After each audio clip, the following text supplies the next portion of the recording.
बिस्मिल्लाहिर्रहमानिर्रहीम। आज हमारे टॉपिक का नेम है applications of Gauss's law. Gauss's law को हम अप्लाई करते हैं ताकि हम इलेक्ट्रिक इंटेंसिटी को कैलकुलेट कर सकें। इस केस के लिए हम एक इमेजिनरी क्लोज सरफेस को कंसिडर करते हैं जो उस पॉइंट में से पास करे जहां से आपने इलेक्ट्रिक इंटेंसिटी को एवेल्यूएट करना है। इस क्लोज्ड सरफेस को हम गॉसियन सरफेस का नाम देते हैं और इसकी चॉइस इस तरह से रखी जाती है कि फ्लक्स उसमें से इजीली एवेल्यूएट हो सके। उसके बाद हम चार्ज जो गॉसियन सरफेस के अंदर इनक्लोज्ड होता है उसको कैलकुलेट करते हैं और फाइनली हम इलेक्ट्रिक इंटेंसिटी को कैलकुलेट करते हैं by applying Gauss's law. First application हम स्टार्ट करते हैं। एप्लीकेशन का नेम है intensity of a field inside a hollow charge sphere. हम सपोज करते हैं एक हॉलो कंडक्टिंग स्फीयर जिसका रेडियस r है और उसके ऊपर पॉजिटिव चार्ज गिवन है। हम कैलकुलेट करना चाहते हैं इलेक्ट्रिक फील्ड इंटेंसिटी को inside the hollow charge sphere. इसके लिए हम उस हॉलो चार्ज्ड स्फीयर के अंदर एक इमेजिनरी क्लोज्ड सरफेस को कंसिडर कर लेते हैं और उस सरफेस को हम नाम देते हैं गॉसियन सरफेस का और उसका रेडियस है r dash, where r dash is less than r। सबसे पहले हम इसके इलेक्ट्रिक फील्ड इंटेंसिटी को कैलकुलेट करने से पहले फ्लक्स को कैलकुलेट करते हैं। अब फ्लक्स को कैलकुलेट करने के लिए सबसे पहले आप देखें कि inside a hollow charge sphere there is no charge present inside the hollow charge sphere. अगर आपके पास चार्ज जीरो के इक्वल है, जैसे कि आप इस इक्वेशन में देखें कि आपके पास फाई इक्वल है क्यू ओवर एप्सिलॉन नॉट के, चार्ज क्योंकि आपके पास जीरो के इक्वल है इसकी वजह से आपका फ्लक्स भी जीरो के इक्वल हो जाएगा। नेक्स्ट, क्योंकि हमने इलेक्ट्रिक फील्ड इंटेंसिटी को कैलकुलेट करना है तो हम इस फार्मूले को यूज़ करेंगे phi is equal to E dot A. क्योंकि फ्लक्स जीरो है that's why equation will become equal to E dot A is equal to zero. अब यहाँ पे आइदर ई जीरो के इक्वल होगा या ए जीरो के इक्वल होगा। ए जीरो के इक्वल नहीं हो सकता, इसी वजह से हम कहते हैं कि E is equal to zero. हमने यही इंटेंसिटी कैलकुलेट करनी थी inside a hollow charge sphere और वो हमारे पास जीरो के इक्वल आ गई है। नेक्स्ट एप्लीकेशन है electric intensity due to infinite sheet of charges.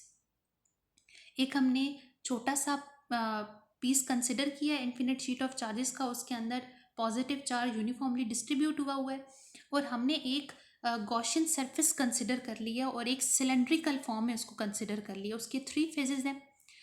तीनों फेजेस के लिए आपने फ्लक्स को कैलकुलेट करना है और उसके बाद आप लोगों ने वहाँ से फाइंड आउट करनी है इलेक्ट्रिक फील्ड इंटेंसिटी को, जो कि हमारा मेन फोकस है। सबसे पहले हम लोग electric flux through Gaussian surface देखते हैं। 3 फेजेस थे आपके पास, फाई 1, फाई 2 एंड फाई 3। तीनों को एडअप कर दें, ई डॉट ए तीनों की जगह पुट कर दें, डॉट को हटा के कॉस थीटा, यहाँ पे कॉस थीटा का साइन लगा दें। नेक्स्ट, थीटा मेन चीज़ है कि थीटा आपके पास क्या है। तो आप तीनों फेजेस के लिए इसको देखें तो फेज 1 जिसको आपने पी पॉइंट से रिप्रेजेंट किया हुआ है और एक आपका मिडिल फेज है सेकंड वाला और थर्ड वाला आपका फेज है जिसको आपने पी डैश के साथ रिप्रेजेंट किया। तो जो आपका सबसे पहला वाला फेज है पी वाला, उसमें E and A, theta is angle between E and A. तो आप देख लें कि पी वाले में आपके पास थीटा जीरो है क्योंकि E and A both are parallel to each other.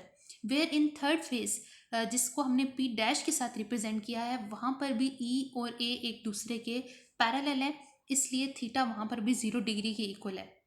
लेकिन जो मिडिल फेज आपने कंसिडर किया है वहाँ पर आपके पास इलेक्ट्रिक फील्ड इंटेंसिटी और वेक्टर एरिया एक दूसरे के परपेंडिकुलर है, इसी वजह से दोनों के दरमियान एंगल है 90 degree.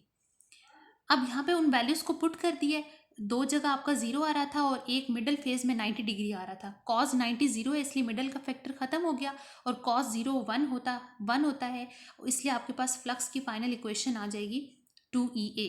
This is equation number 1। Next, हमने सरफेस चार्ज डेंसिटी को कैलकुलेट करना है, that is equal to sigma is equal to charge per unit area. यहाँ से अगर आप चार्ज को फाइंड आउट करना चाहें तो वो सिग्मा इंटू ए के इक्वल होगा। अप्लाई करें गॉसेस लॉ को, phi is equal to Q over epsilon naught, जबकि क्यू की वैल्यू अभी हमने फाइंड किया है सिग्मा ए, वो आप पुट करें इस चार्ज की वैल्यू की चार्ज की जगह तो आपके पास फाइनल फ्लक्स की इक्वेशन आ जाएगी phi E is equal to sigma A over epsilon naught. This is equation number 2। Now compare both equations, equation number 1 and equation number 2। 2EA is equal to sigma A over epsilon naught यहाँ से ए और ए एक दूसरे के साथ cancel हो जाएगा। क्योंकि इस टॉपिक में हमने इलेक्ट्रिक फील्ड इंटेंसिटी को कैलकुलेट करना है, तो ई के साथ जो 2 है वो मल्टीप्लाई हो रहा है, उसको इक्वेशन की दूसरी साइड पे ले जाएंगे तो वो डिवाइड हो जाएगा। तो फाइनल इक्वेशन आपके पास आ जाएगी E is equal to sigma over 2 epsilon naught. और अगर आप इसी इक्वेशन को वेक्टर फॉर्म में लेना चाहते हैं तो आप इस इक्वेशन को लिख सकते हैं E vector is equal to sigma over 2 epsilon naught into R unit vector. ये थी हमारे पास सेकेंड एप्लीकेशन गॉसेस लॉ की। इसके बाद हम स्टडी करते हैं थर्ड एप्लीकेशन गॉसेस लॉ की, और एप्लीकेशन का नेम है electric intensity between two oppositely charged parallel plates. हम दो प्लेट्स को कंसिडर करते हैं। एक प्लेट को हम पॉजिटिवली चार्ज प्लेट रखते हैं और सेकंड प्लेट को हम नेगेटिवली चार्ज प्लेट कंसिडर करते हैं। अब आपने इलेक्ट्रिक फील्ड लाइन का एक टॉपिक पढ़ा है और उसके अंदर आपने कुछ प्रॉपर्टीज़ को समराइज़ किया था। और उसकी सबसे पहली प्रॉपर्टी ये थी कि इलेक्ट्रिक फील्ड लाइन ओरिजिनेट होती हैं पॉजिटिव चार्ज से और एंड होती हैं नेगेटिव चार्ज पर। तो इसी वजह से यहाँ पर इलेक्ट्रिक फील्ड लाइंस की direction from positive toward negative है। नेक्स्ट, अब इलेक्ट्रिक फील्ड इंटेंसिटी को कैलकुलेट करने के लिए जिस तरह हम हर केस में एक इमेजिनरी क्लोज सरफेस को कंसिडर करते आ रहे हैं, सेम इस केस में भी हमने एक इमेजिनरी क्लोज्ड सरफेस रखनी है और एक बॉक्स की फॉर्म में यहाँ पर आपने एक सरफेस कंसिडर कर लिया। और इसके 4 फेजेस हैं, 4 फेजेस हैं इस साइड के, यानी बॉक्स है तो 4 फेजेस इसके प्रेजेंट है। एक टॉप वाली साइड पर है, एक बॉटम वाली साइड पे है, और एक आपकी लेफ्ट साइड पे है और एक आपकी राइट साइड पे है। तो ये 4 आपके पास टोटल फेजेस हैं। प्रीवियस एप्लीकेशन में जिस तरह से आपने फ्लक्स कैलकुलेट करके सरफेस चार्ज डेंसिटी की वैल्यू निकाल कर कंपैरिजन करके और फाइनली इलेक्ट्रिक फील्ड इंटेंसिटी की वैल्यू निकाली है, सेम इस तरह ही इस केस में भी आपने फाइंड आउट करना है इसको। सबसे पहले आप फ्लक्स देखेंगे, डायग्राम की तरफ दोबारा से हम चलते हैं। सबसे पहले आप लेफ्ट एंड राइट फेजेस की तरफ देखें। यहाँ पर आपके पास जो थीटा आएगा, क्योंकि मेन चीज़ ये है कि आपके पास फोर साइडेड फ्लक्स आएगा यहाँ पर, φ1 प्लस φ2 प्लस φ3 प्लस φ4। तो आप लेफ्ट एंड राइट वाली साइड पे देखें तो वहाँ पे आपका जो वेक्टर एरिया है और इलेक्ट्रिक फील्ड इंटेंसिटी की डायरेक्शन है वो एक दूसरे के परपेंडिकुलर है, यानी उन दोनों के दरमियान एंगल है 90 डिग्री। इसी वजह से आपके पास लेफ्ट एंड राइट फेस दोनों में एंगल आ जाएगा 90 डिग्री। अब cos 90 डिग्री आप जानते हैं कि वो इक्वल होता है 0 के, जिसकी वजह से फ्लक्स इन दोनों साइड्स के लिए 0 हो जाएगा। अब अपर साइड की तरफ चलते हैं। तो जो आपकी टॉप वाली साइड है वो मेटल प्लेट के इनसाइड प्रेजेंट है, उसके अंदर प्रेजेंट है। और अभी जैसा कि आप लोगों ने ये एक चीज़ पढ़ी है कि there is no flux through the upper end of the box because there is no field inside the metal plate. इससे क्या मुराद है कि क्योंकि अपर वाली साइड में जो गॉसियन सरफेस है वो मेटल प्लेट के इनसाइड प्रेजेंट है। अब इनसाइड प्रेजेंट होने की वजह से वहाँ पर कोई फील्ड प्रेजेंट नहीं होगी inside the metal plate, there is no field inside the metal plate. तो ये चीज़ अभी भी आप लोग पढ़ चुके हैं कि वहाँ पर ई ही एग्जिस्ट नहीं करेगा, इलेक्ट्रिक फील्ड इंटेंसिटी ही 0 की इक्वल हो जाएगी। जब इलेक्ट्रिक फील्ड इंटेंसिटी 0 की इक्वल हो जाएगी तो फ्लक्स 0 हो जाएगा।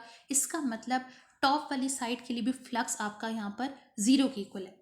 तो आपने लेफ्ट साइड की बात कर ली, राइट साइड की बात कर ली, टॉप वाली साइड की बात कर ली। अब जस्ट एक ही आपकी साइड रहेगी और वो है बॉटम फेज रह गया, बॉटम वाली साइड रहेगी आपकी। यहाँ पर आपके पास जो आपका वेक्टर एरिया है और इलेक्ट्रिक फील्ड इंटेंसिटी एक दूसरे के पैरेलल है, एंगल आपके पास आ जाएगा 0 डिग्री। तो आपके पास फ्लक्स एग्जिस्ट करेगा just because of the bottom phase. तो फाई आपके पास इक्वल होगा ई ए के।